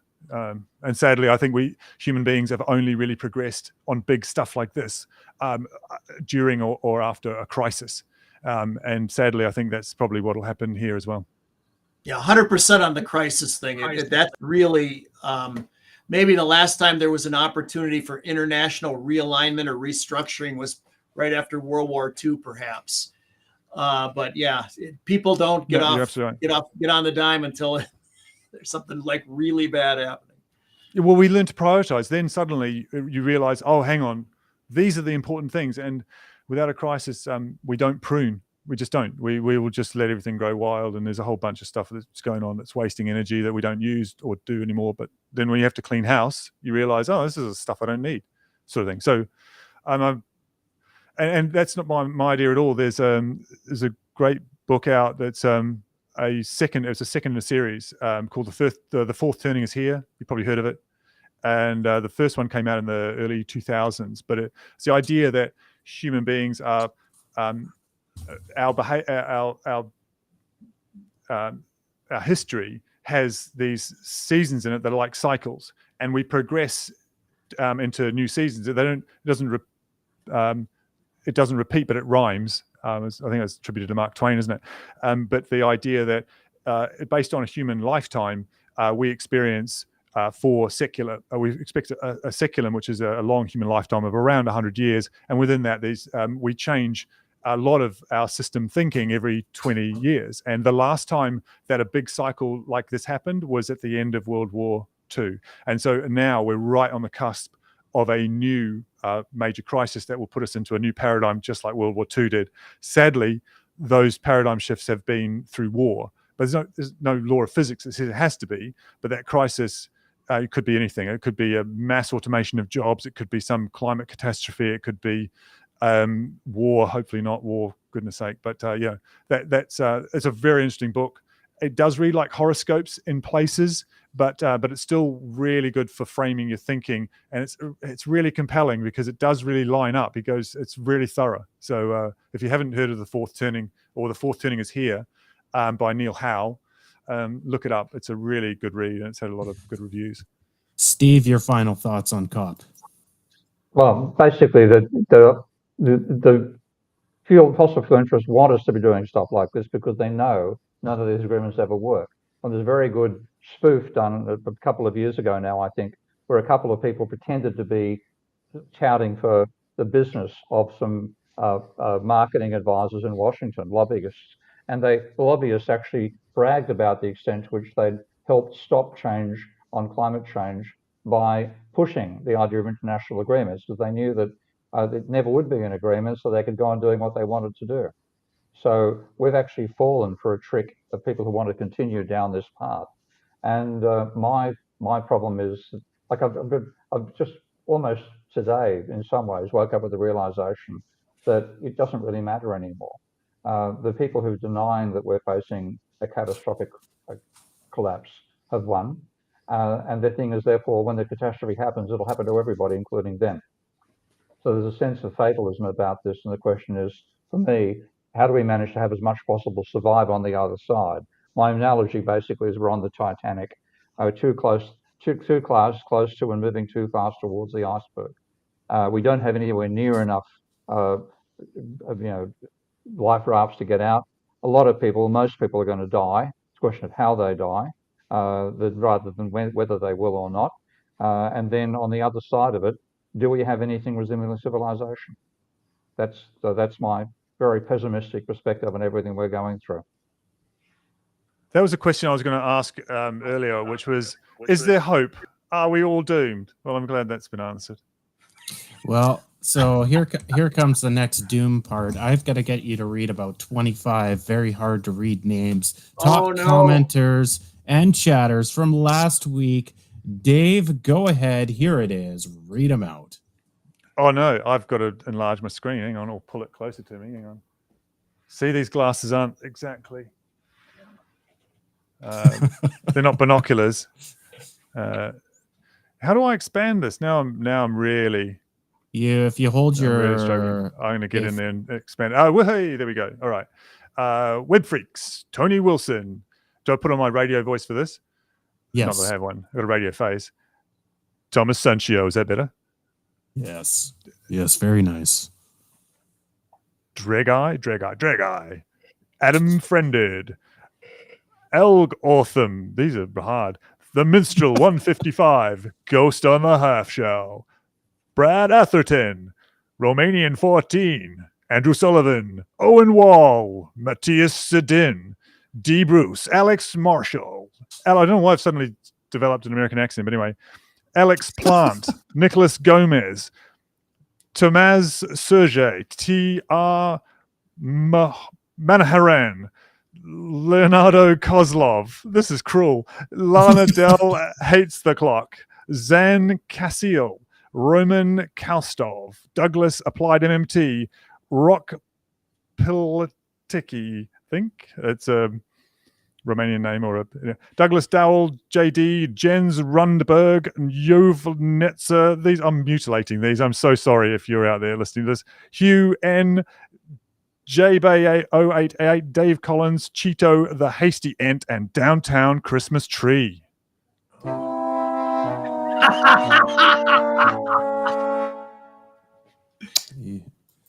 Yeah, this is exactly what every substitute teacher. I was channeling my inner substitute teacher right there. That's very good. We fan 104. You know what you didn't do? We had somebody else that really butchered it a few weeks ago. I can't remember who it was. Mike, who was it? One of our guests just butchered it. It was bad. It was up there with them. Our climate expert. I forget his name. Kootenai. Hold on, I'll unmute you, Steve. What was his name? I feel bad. Jared Cutney. Yes. He butchered it bad. He didn't know. He didn't butcher it. He simply did a misinterpretation. He thought top comments meant top comment. He didn't mean top commenters meant top comments. Which did he like most of the comments? Reading the comments, not the names. Yeah, that's right. So it wasn't. Ty, you're a dick. Says WWE fans 0104. Well, you can get etc. It's a real Twitter war here. The dogs barking at each other either side of a fence and being polite on the other. He just got the instruction wrong. That's all. So he finally got it right, but it wasn't butchering to begin with. I agree. Yeah, it was by far. We'll have him back. He's a lovely guy, but that was. Yeah. So Dave, actually, his book is out too, by the way. The climate was a climate war. It's called, or climate brawl. And I want to write a comment on it, but I've been so busy working, I haven't had a chance to write yet. But I think it's launched on Monday. So look out for Jared Cutney, The Climate Brawl. Got it. You heard it here first on Steve and Friends, The Climate Brawl. Dave, any final last words you want to impart? Any more memes you want to discuss before we disappear? Yeah, maybe a few more memes. Okay, let's do a couple more memes. This is one of my favorites. Tax is theft. This one just is thrown in like a hand grenade. Oh yeah, I've completed the argument here. Tax is theft. End of argument. Right. That one just you must have seen this one come up loads. Oh yeah, all the time. In fact, I'm going to cop that with Peter Shep, because his father refused to pay tax because he saw it as theft, and he was sent to jail and spent most of his life in jail from refusing to pay tax. Now, this is the very half systemic thinking. You're looking at the tax and you're looking at the government spending, and that's again, government spending in terms of seeing it in your own bank account is very, very transparent. You won't even know in some ways that government spending is part of where your revenue is coming from. If you're a small business, 30% of your customers are going to be working for the government. So there's a fair bit of money coming in through the door that is government money creation for you. Then you complain about paying tax. What have you done for me? 30% of your customers, mate. So this is the inability to think in a systemic way. But at the same time, I completely agree with the attitude towards income tax, because when you go from seeing taxation as revenuing the government to seeing taxation as reducing the amount of government money created so you don't get runaway hyperinflation in the money supply, then yes, you've got to get it out of circulation. And income tax is almost the worst possible way to do it because it gets everybody's back up. If you instead Yeah. have marriage money, where the marriage and it actually, when spent, then depreciated, the gazillion idea of money creation, or you had when the government spent, it then required you to buy government bonds for a percentage of what it actually spent to take the money out of circulation as well. That might be a better way to take the money out of circulation than doing it by personal income tax. That's interesting. I hadn't heard of either of those ideas. I'm now going to have to dive in and find out about them. But yeah, sorry about that. Yeah, but yeah, no, learning. Yes, yeah. The thing about so taxes theft argument is it doesn't take too much of a thought experiment to find out where it disappears up its own arse, right? So let's say you've got an executive island where there are no taxes, there's no street lamps, or fire brigade, or enforceable laws, or agreed currency, because you can't find out exactly who benefits and who should pay for all those things. They're too difficult. Take street lamps. Street lamps. Who, what are you going to just charge people that walk as they walk under the light? And is it just going to be light lamps that are outside people's houses that they have to pay for them? How does it work? So street lamps can't exist because it's too collective. And so then you get this like argument of, and this is the kind of crypto thinking thing. And we haven't talked about crypto. I wouldn't mind getting into that because I'm not. Anyway, that's a separate issue. But so it's kind of like at that point, it's kind of like, oh yeah, well wait, well of course, for some things like garbage collection and street lamps and maybe a police force, we're going to have a collective fee, a collective fee, like a service fee. Yeah, that's a tax. You know, what I mean, at some point you end up back at a tax of some sort to create anything worth doing as a as a society. So I always find it a duff argument. And also, I don't know if people are saying taxes theft meaning they mean zero tax, or do they mean a low tax? And if so, what's the exact percentage? How low is correct, and all that sort of thing. But yeah, it's either lazy thinking or behind it is a whole lot of misguided ideas about what money and taxes are for. But yeah, there's no magic money tree. So in my book, I wrote a chapter on this. There's no magic money tree in brackets for you. There's no magic money tree for you is what it should be as a saying, because at the level of you accumulate enough and you can buy enough bonds, for example, then you can get interest, and that is definitely for free. Just having that, it's Mosler that coined this phrase, and I think it's brilliant. It's basic income for people who already have money in proportion to the amount they have is spot on. So there's a magic money tree, but depends who it's for and who you are. So anyone else got anything on the magic money tree meme that gets always kicked around? Oh, Steve's always got something. Again, it's just the whole misunderstanding how money is created. It's saying the government can't create money. I guess it can do the accounting to work. So again, it's inability to think about how money is created. And again, what actually happens out of these things is, and this is why it's sort of partially politically slanted, Rupert Murdoch is never going to fail to get a doctor because there's no Medicare. He'll simply buy the fucking hospital. But it's the people who suffer out of this are the poor, the ones who can't afford it, therefore need the services. So a large part of this is provisioning for the poor in a society. And if you don't do it, you end up with a social breakdown that you see, in very much written large scale on what's happening in a lot of American cities these days. Well, we are we're at the top of the hour. It's been 2 hours already. How many times? 51. So carry the one. Yeah, carry the 1 to the power of 2 with an exponential something. It's been 104 hours I've sat in this chair. That's why I've got a really sore back. So I see an RMT every week. And I saw her, I think it was last week after we did the live stream, and she's like, you're really messed up. Like, your body's really messed up. So 40 is not working out for me after all. But anyways, that is the show. Thank you, Dave. Now, is it Foulkes? I pronounced it Foulkes. Is it Foulkes? That's fine. I don't mind. It's Foulkes, though. Like, that's all, folks. There's a Welsh version of it, which is all over the place, which is similar spelling, which is with a double F. And I think they say Foulkes, but it's definitely Foulkes, the English or anglicized version of it. So yeah, but that's absolutely fine. I'll be called whatever.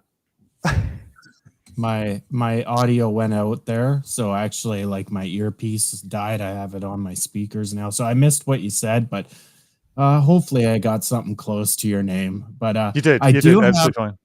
I do, Steve. So my Marie, my wife, was listening to last week's episode, and I do have it Yeah. now. It is Thomas Serde. That is, I've got it now. I've got it. Yeah, she gave me a huge lecture on being a human being and remembering names. So I've got it now. Thomas Serde, I've got your name. It only took over a year. Until next week, guys, for Steve, Mike, and Dave, bye-bye. Thank you.